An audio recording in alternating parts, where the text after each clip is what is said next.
Bien. Donc, nous allons commencer cette séance qui est consacrée donc, à l'examen des importations d'amphores de Bétic sur les centres de consommation de l'Occident. Et donc je laisse tout de suite la parole à Stéphanie Martin-Kilcher et à Fanette Lobenheimer pour une présentation à la fois synthétique et précise des données nouvelles donc, rassemblées par nos illustres collègues depuis une vingtaine d'années. Voilà, merci beaucoup. Je remercie les collègues et amis espagnols qui m'ont invité à communiquer avec Fanette Lobenheimer sur l'Occident. Nous nous sommes partagés le temps disponible pour évoquer deux aspects des importations de Bétic. J'aborderai pour ma part le début des importations d'amphores de Bétic dans les Trois Gaules, surtout dans les régions situées au nord de la Dordogne au 1er siècle avant Jésus-Christ. Entre parenthèses, même s'il s'agit surtout des importations de la Bétic, on n'oubliera pas les importations en amphores de Tarraconaise, surtout du vin, depuis le milieu du 1er avant environ. Et bien sûr, le début de la commercialisation vers les Gaules, etc., ne correspond pas nécessairement au début des productions en Bétic. Mais vers 1990, on pensait assez généralement que le début des importations de Bétic vers cette partie de l'Europe occidentale démarrait avec la mise en place des provinces à partir de 30 avant et donc d'Auguste. J'ai mis sur la carte les centres, les ports les plus importants, Narbonne, Marseille, et puis Lyon comme plaque tournante de tout commerce qui va vers le nord, et Lyon qui contrôle en même temps, est-ce qu'il y a une flèche? Oui. Qui contrôle en même temps les grands fleuves comme la Loire, la Seine, la Saône, et puis via la Moselle, etc., jusqu'au Rhin. C'est aussi un nœud de contrôle. On était au début des importations, on croyait que c'était vers 30 avant que ça démarre. Et une exception était alors fournie par une amphore gaditaine ovoïde dans la tombe aristocratique de Clémency, près du Titelberg. Au 1er siècle, c'était l'oppidum central des Trévires. Vous voyez le point un peu plus gros, c'est le lieu. À cet amphore antérieur à la guerre des Gaules s'ajoutaient quelques autres rares exemples dans les Gaules antérieures à carte. Donc, j'ai mis sur la carte les points bleus plus petits, ce sont ces exemples connus alors jusqu'à vers 30 avant, donc mais toujours après. Je les avais présentés au congrès il y a 20 ans. Les voici à nouveau classés selon la datation des contextes. Bien qu'on ne connaisse que les bords, vous le voyez en eau très évasée, on voit des différences et même un nouveau type à Trèves, Petrisberg, avec datation dendrochronologique de 31-30 avant. Le congrès de 99 et les 4 volumes parus en 2000 faisaient l'effet d'un signal de départ. Et depuis, on a beaucoup appris sur les productions très étendues de la Bética, sur la côte méditerranéenne et à l'intérieur, et sur les exportations et la commercialisation dans les provinces. Vu des Trois Gaules, où en sommes-nous 20 ans plus tard en ce qui concerne les connaissances du début des importations? D'abord, un addendum. Dans la même tombe de Clémency se trouve une deuxième amphore de Bétic que je n'avais pas remarqué il y a 30 ans. Le fragment d'un pied creux, à l'exception de la petite pointe renforcée. Il semble proche d'une Dressel 12. On en discutera. Les épaves, par exemple, du Grand Congluet 3 et Formique 1, datables entre 70 et 50 avant, avec entre autres des amphores du sud de la Bétique, sont des témoins de transport vers la Gaule dans ces décennies. On voit des ovoïdes gaditaines, des Dressel 12, et à Fos, à gauche, la Dressel 12 était un matériel de bord. D'ailleurs, 2 générations plus tard, vers 20 avant, une autre tombe aristocratique Trévire près du Titelberg montre la même association d'une amphore Dressel 9 et d'une Dressel 12 Et tout le mobilier qui est marqué en jaune, ce sont des importations. Vous voyez, ces messieurs avaient un grand porte-monnaie. Aux marges de l'oppidum du Titelberg, la capitale Trevir, à la fin du IIe siècle avant déjà, on a installé vers 100 avant un ensemble de bâtiments en bois et torchis qui est fouillé en partie. Cet ensemble est séparé des quartiers d'habitation, je l'ai marqué en bleu. Jano Metzler et Catherine Geng les fouilleurs distinguent 4 phases. On peut interpréter cet ensemble comme un comptoir, un centre pour le commerce avec les importations de Méditerranée, dont beaucoup en amphore, cependant surtout vinaire d'Italie. Deborah Tretola-Martinez travaille sur ces amphores. Vous avez certainement vu son poster. Elle a mis à ma disposition sa base de données pour mon enquête sur les amphores de Bétic. Merci, Deborah. Pour la corrélation des exemples en question avec les phases, j'ai travaillé et discuté avec les fouilleurs. La phase 3, dont vous voyez le plan à gauche, nous intéresse davantage. Elle peut être datée entre 60 et 30 avant. Cette phase sera certainement à subdiviser quand l'évaluation sera terminée. Les amphores de Bétic arrivent pour la première fois, et ça semble-t-il de façon très ponctuelle, durant la phase 2, donc avant 60. Il y a une amphore ovoïde de Bétic, du sud. Toujours en petit nombre, mais de plus en plus variées, elles sont présentes dans la phase 3. Il apparaît que les amphores bétiques de la côte arrivent avant celles de l'intérieur, les Dressel 20 et probablement les quelques Altern 70. On verra dans l'analyse de détail. On remarque des Dressel 20 anciennes, à anse avec un sillon médian et un rebord assez fin, bien marqué. Il sera intéressant de les situer précisément dans la phase 3 du Titelberg. On les retrouve également à Lyon, si belle, entre guillemets, vous voyez à droite, dans les contextes entre 20, 40 et 20 avant, dans les horizons 1B et 2 de Armand Débat, mais ne pas avant 40 et que très rarement après 20. Donc c'est la forme précoce qu'on n'a pas encore connue. Quand j'ai travaillé sur les amphores à Augst, c'était un peu l'époque augustienne, voilà, mais on est ici vers 40. De même, on les trouve dans quelques contextes datables avant 30, sur l'oppidum de Gergovie et encore à Lyon à droite, dans un dépôt de Loyas qui va chronologiquement un peu plus large. Et vous remarquez également des formes assez anciennes d'amphores de la côte de Bétic.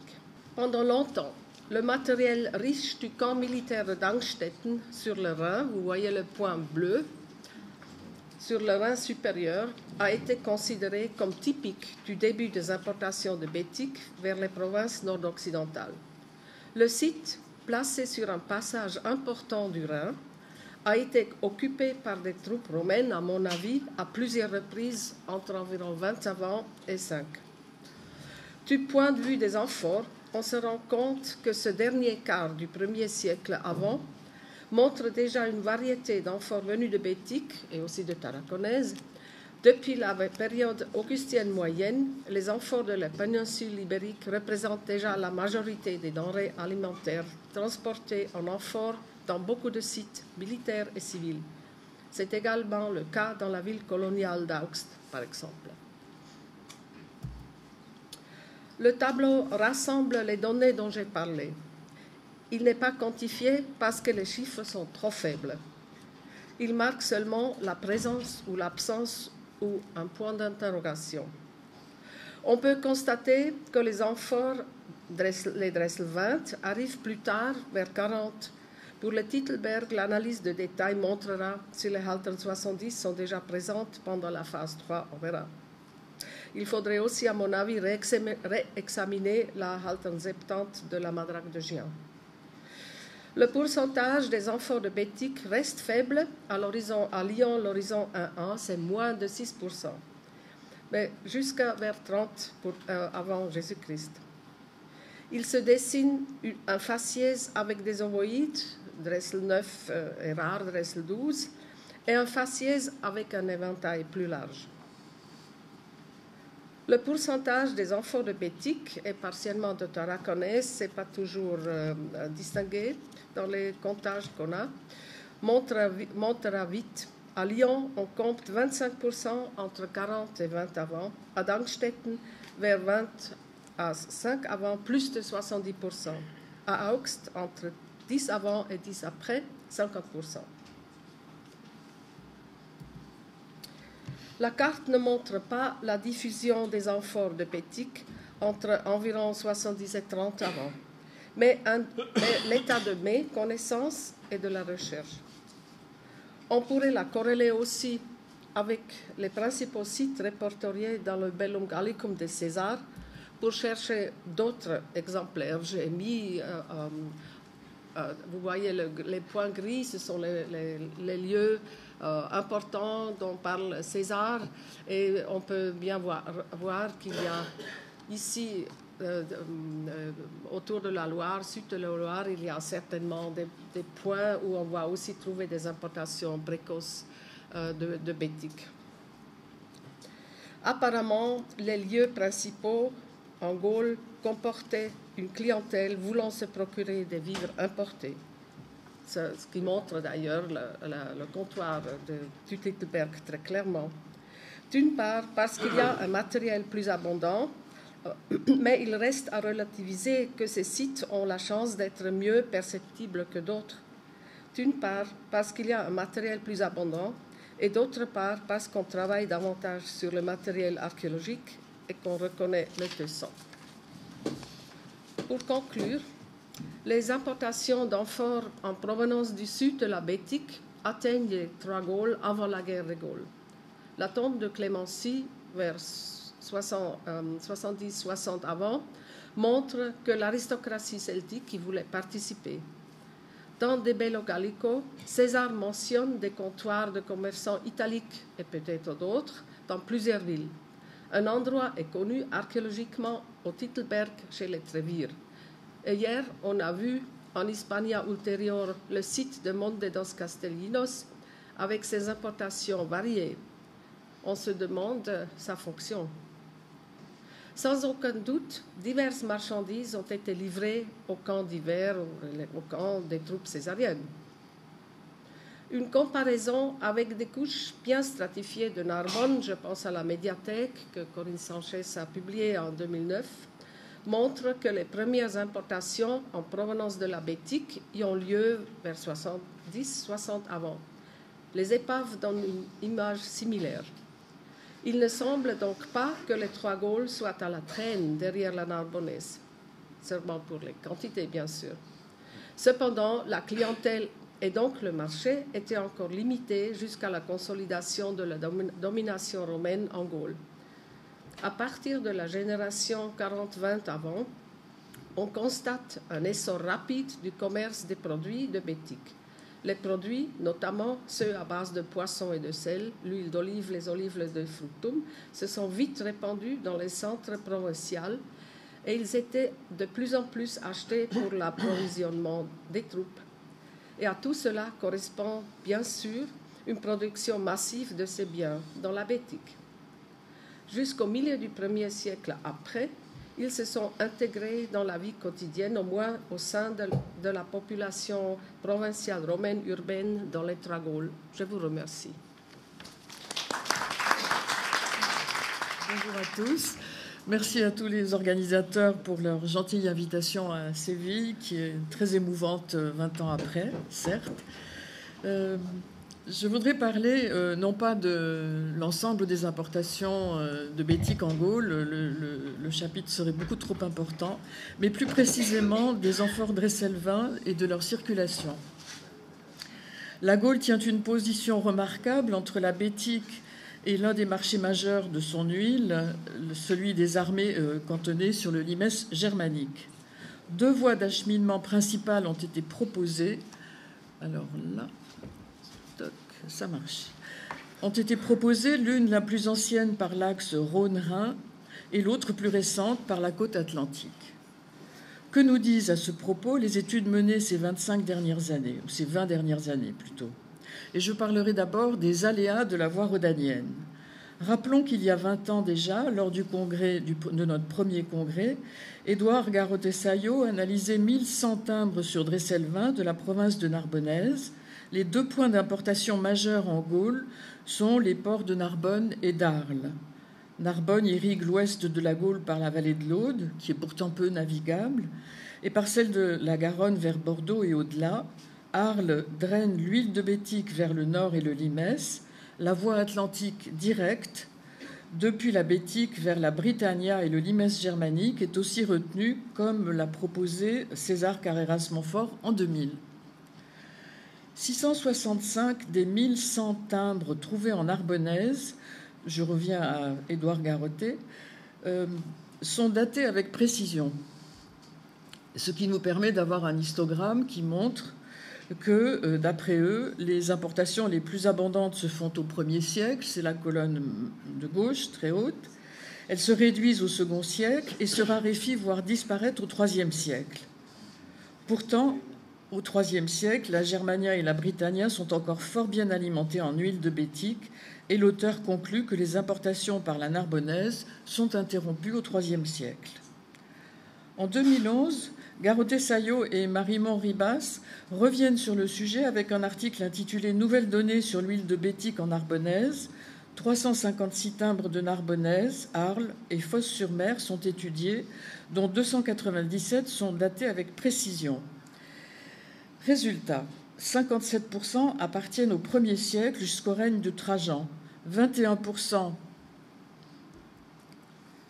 au 2e siècle et seulement 4,5% au 3e siècle. Et ça donne ce genre d'histogramme.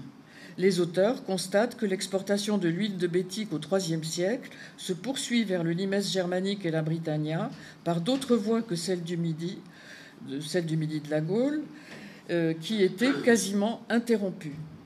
Certains timbres, notamment, et l'argument tient beaucoup sur ces certains timbres bien connus, comme celui des Mélicies, est absent du couloir rhodanien. Et c'est le genre de témoignage qui permet ce genre de résultat.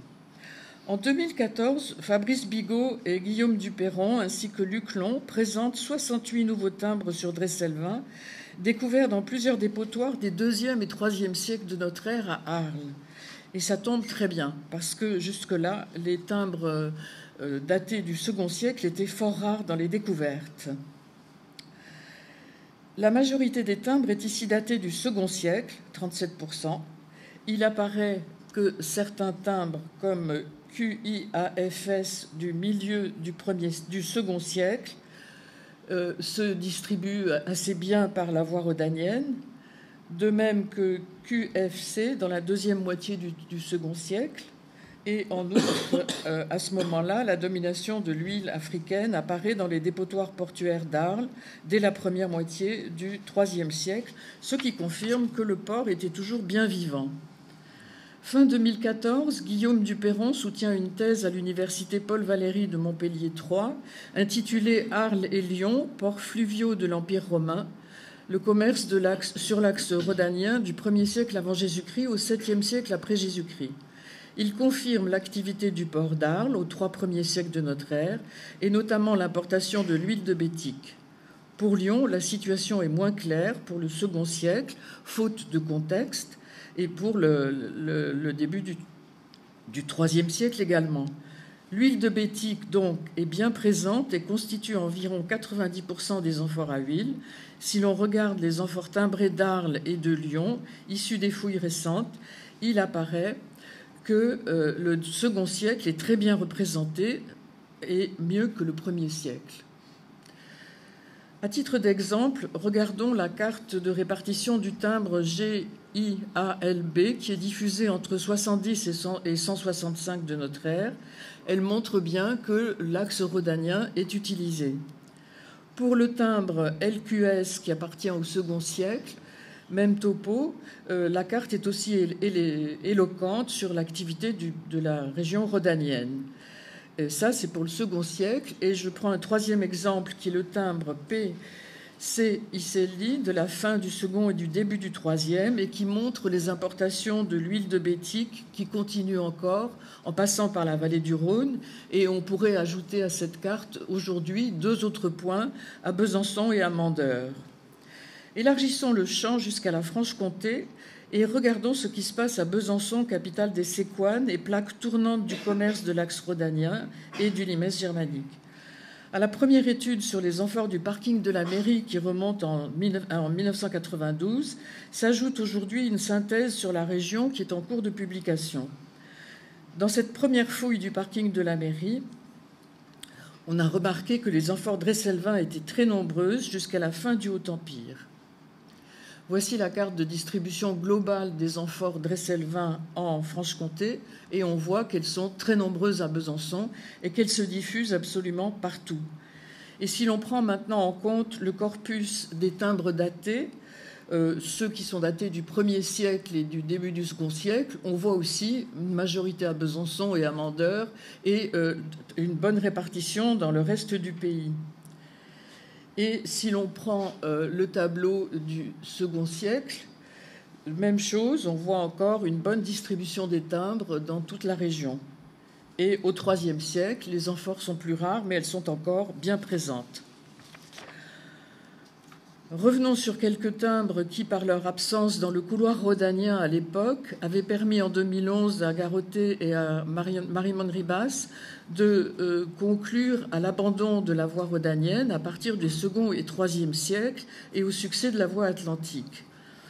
Il se trouve qu'une grande partie de ces timbres ont été découverts en Franche-Comté, par exemple le timbre Assyrgie F du 2e siècle, il est présent à Mandeure et à Besançon, et les timbres du 3e siècle Camilli Mélissé à Besançon ou les Uni Mélissi et Mélissé à Mandeure et à Grozon, etc. Donc on s'aperçoit qu'il est bien établi désormais que grâce au progrès récent de la recherche, que les importations sur l'huile de bétique en Gaule ont suivi l'axe Rhône-Saône-Doubs sans interruption du 1er au 3e siècle, ce qui n'a sans doute pas empêché une voie atlantique de se mettre en place. Je voudrais revenir un instant sur le marché de l'huile de bétique en Gaule pour dire que si l'on compare les 2 régions que nous avons étudiées dans le détail, qui sont la région à gauche du nord-ouest de la Gaule et la région de Franche-Comté, on s'aperçoit que les chefs-lieux de cité importent de l'huile de bétique en grande quantité, mais également tous les petits points jaunes que vous remarquez montrent que les amphores dresselvin sont présentes absolument partout, dans toutes les agglomérations et à la campagne, et qu'il y a un véritable marché de l'huile de bétique en Gaule avant d'aller vers le limès germanique, et que cette nouvelle habitude de consommer de l'huile de bétique témoigne de la romanisation des populations gauloises jusqu'au fin fond des campagnes, peut-on dire. Interrogeons-nous maintenant sur les centres d'exportation de l'huile de bétique vers la Gaule, et j'emprunte cette carte à la thèse récente d'Oriane Bourgeon. Les 2 synthèses qu'on a menées récemment, toujours sur la Franche-Comté et le Nord-Ouest, permettent de comparer un petit peu ces 2 régions quant aux ateliers, à la région des ateliers d'importation espagnols. Donc, on peut, avec la méthode de comptage, d'abord une remarque, la méthode de comptage que nous utilisons pour les fouilles récentes permet aisément de faire le rapport entre amphores timbrés et non timbrés, soit environ 20% d'amphores timbrés en Franche-Comté et 22% dans le Nord-Ouest. Et c'est un chiffre qui est quand même intéressant parce que il est proche de celui d'Aux, qui est, si je me souviens bien, de 27% du lot, et montre que lorsque nous raisonnons sur les amphores timbrés, nous laissons de côté à peu près 80% des importations. Donc ça, c'est quand même quelque chose à avoir en tête. Et ce calcul qui est très grossier, on peut le comparer à ce qu'on a entendu sur les ateliers lundi après-midi, où l'on a bien vu qu'en bétique, de temps en temps, on timbre beaucoup, de temps en temps, on timbre à peine 3% de la production, quelquefois pas du tout. C'est donc très difficile de savoir sur quoi nous raisonnons exactement. Pour la Franche-Comté, on s'aperçoit au 1er siècle que les amphores viennent essentiellement de la zone d'Hispalis, avec 22 timbres, et surtout la Catria. Mais elles viennent aussi de la région de Córdoba, et c'est toute la vallée du Guadalquivir qui est concernée, alors que celle du Guénil ne l'est pas. Au 2e siècle, même topo, on voit apparaître, se dessiner peu à peu l'activité croissante du Guénil. Et au 3e siècle, on s'aperçoit que c'est la place du Guénil qui est absolument majoritaire, avec en particulier l'atelier de Las Delicias. Et pour la région du Nord-Ouest, on a calculé l'atelier d'origine de 194 estampilles. Et on a vu qu'au 1er siècle, les estampilles proviennent surtout de la région d'Hispalis, avec une nette prédominance de la Catria. Au 2e siècle, la Catria tient encore une place majeure, avec d'autres ateliers de la vallée du Guadalquivir. Et au 3e siècle, c'est Las Delicias qui domine. Donc il est difficile de séparer ces deux points d'exportation, ces deux régions. Il y a un certain parallélisme entre l'origine de l'huile des amphores livrées en Franche-Comté et celle des amphores du nord-ouest de la Gaule. Contrairement à ce que nous avions écrit en 2010 et depuis les nouvelles découvertes, les apports de la voie atlantique et ceux de la vallée du Rhône ne se distinguent pas facilement, comme on a pu le croire à l'époque. Je voudrais maintenant faire un petit clin d'œil rapide sur la réutilisation des amphores dresselvin de Bétic dans le nord-ouest de la Gaule. Et c'est quelque chose que nous avons publié avec Élise Marnière en 2010. Il se trouve que dans la région qui se trouve entre Rouen et la mer, c'est ce qu'on appelle le pays de Caux, on a trouvé dans les nécropoles, ce sont tous les points jaunes de la carte, une bonne quantité d'amphores dresselvin qui ont été coupés au niveau du col et qui servent de réceptacle pour les tombes. On y met donc l'urne funéraire, les offrandes, et cette espèce de grosse forme arrondie comme le ventre d'une femme enceinte, pourrait-on dire, devient la chose protectrice de tous les objets qui concernent le mort. Et ça symbolise en quelque sorte un ventre et le retour aux origines, quand toute référence à l'huile d'olive est complètement oubliée. Un dernier point qui n'a pas progressé du tout ces 20 dernières années, ce sont les imitations des amphores de Bétic. À gauche, une amphore photographiée à Séville, il y a fort longtemps, et à droite, une amphore gauloise 14 du nord-est de la France. Et au dernier congrès, il y a 20 ans, Ulrike Hemig et moi-même avions parlé de ces imitations d'amphores de Bétic dans le nord des Gaules et en Germanie également. J'avais proposé de voir dans le contenu de ces amphores du Nord de l'huile de noix. Et depuis, les choses n'ont pas du tout progressé, mais j'espère bien que les nouvelles générations vont s'attacher à traduire ou à résoudre cette énigme, parce que visiblement, il y a une copie qui est formidable entre les deux productions d'amphores. Les progrès de la recherche de ces 20 dernières années ont montré combien il était délicat de bâtir des réseaux de distribution de l'huile de Bétic en Gaule. On a vu combien il était fragile de raisonner en termes d'absence d'amphores dresselvin timbrés pour établir des réseaux de diffusion. Cette absence ne marquait en réalité qu'un état de la recherche. Les nouvelles découvertes et la prise en compte de larges synthèses régionales ont marqué une étape nouvelle qui a permis de corriger notre vision des circuits commerciaux et de se rapprocher davantage de ce qui a pu être la réalité. Et je passe le flambeau à Corinne Dublair qui, vous l'avez vu dans son poster, s'attaque maintenant au problème des amphores timbrés en Gaule, et on connaît bien mieux les datations et la distribution, et je pense que ce type de recherche est en voie de s'épanouir encore toutes les prochaines années. Je vous remercie.